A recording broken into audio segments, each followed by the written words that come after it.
ہوتی ہے carbon levy. Carbon levy آج تک امریکہ نے اپنے لوگوں پہ نہیں ڈالی، اپنے ٹیکس پیئرس پہ. امپورٹ کے سامان پہ سوچنے کے ڈالا. یورپین یونین نے آج تک اپنے لوگوں پہ کاربن لیوی نہیں ڈالی. کیوں؟ کیونکہ سب سے زیادہ غریب طبقہ، یا جسے ہم متوسط کہتے ہیں، کہ جو لوور انکم یا اپر مڈل انکم ہو، میری اور آپ کی طرح لوگ تنخواہ دار نوکری والے، ٹھیک ہے میری اور آپ کی تنخواہ میں فرق ہوگا بٹ ہے تو تنخواہ دار طبقہ ہے. ایسا ٹیکس ڈالا ہے کہ لوگوں کی کمر توڑیں گے. جو بڑی بڑی جیپوں والے یہاں سے نہیں گھوم رہے، ان پہ وہ ٹیکس نہیں ڈالا، سب سے غریب پہ ڈالا. تو آپ مجھے بتائیں کہ ان لوگوں سے آپ انسانیت ایکسپیکٹ کر سکتے؟ ہوتا کیا ہے جب آپ پیٹرول غریب کے لیے مہنگا کرو گے؟ دوائی بھی اسی پیٹرول سے وہ خریدتا ہے، اسکول بھی اسی پیٹرول سے بچوں کو لے کے جاتا ہے، اسی پیٹرول سے گھر کا کھانا بھی آتا ہے. تو آپ سوچیں یہ صرف اس کی پیٹرول پہ ٹیکس نہیں ہے، اس کی زندگی پہ آپ نے ٹیکس ڈال دیا اور آپ کو پرواہ بھی نہیں ہے.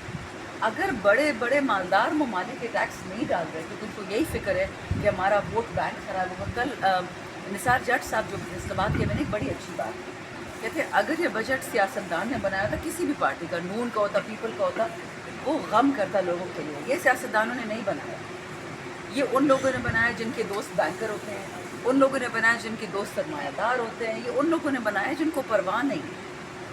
سو میں تو کہتی ہوں کہ یا اللہ، جو ہم نے قرآن میں پڑھا تھا کہ تکلیفیں قوموں پہ آتی ہیں، ہمیں طاقت دے کہ اس کو برداشت کریں. لیکن یہ بھی قرآن میں ہے کہ اللہ تعالیٰ نے نمرود، جالوت اور فرعون کو اتنا کیا کہتے ہیں نشانہ بنایا دنیا کے لیے، یا ایک سوچ.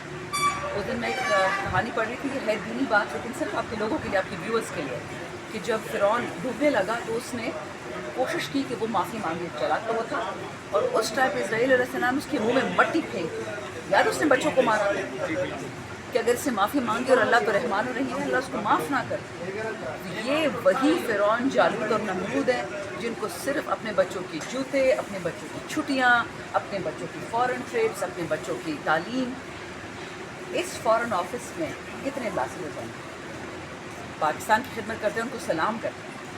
لیکن فورن آفس سے 77 سال سے پالیسی رکھی کہ اس میں کھاتے ہوتے ہیں نا، کیا کرتے؟ ایک امبیسڈر کے گھر کا 10,000 12,000 15,000 $20,000 یہ لوگ رینٹ دیتے. کیا ایک غریب کو پاکستان اس کا متحمل ہو سکتا ہے؟ او بھائی 150 لینے، 200 لینے، دنیا میں جتنے گھر لینے ہیں انہیں پیسے سے لے لو نا جس سے آپ رینٹ دیتے ہو مہینے کا. اچھا میم، بچپن سے